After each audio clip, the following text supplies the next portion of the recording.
If you suffer from tinnitus, you're not alone. More than 1/3 of adults are affected by tinnitus at some point in their lives. Tinnitus is when you hear a sound when there's no external sound present. Many people describe it as a ringing or buzzing sound, but it's different for everyone. For many, this is just a minor disturbance, but for others, it can be quite debilitating. This short video explains some of the mechanisms that are thought to cause tinnitus and some simple steps you can take to alleviate your tinnitus today.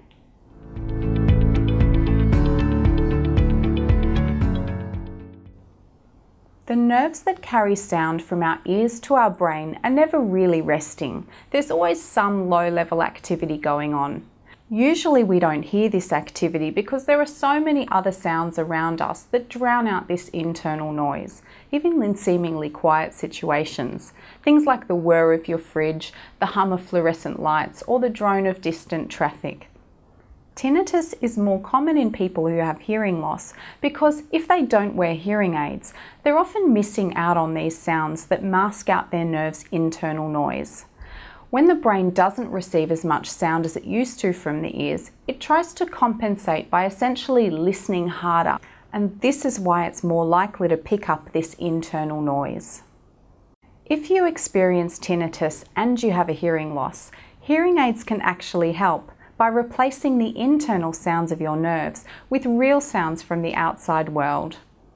Hearing tinnitus for the first time can be worrying for many people.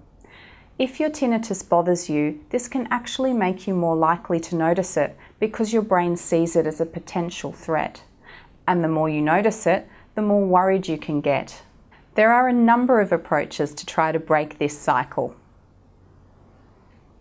The two main approaches to dealing with tinnitus are to make the tinnitus less noticeable and to try to reduce your stress response to it. There are many devices and apps these days that have various calming sounds designed to make tinnitus less noticeable. When listening to these sounds, it's important not to completely drown out your tinnitus. You still want to be able to hear it a little so that your brain can start to learn that it's nothing to worry about. Over time, you may notice that you don't need as much volume to have the same calming effect. This is a great tactic for those who find that tinnitus disturbs them from getting to sleep.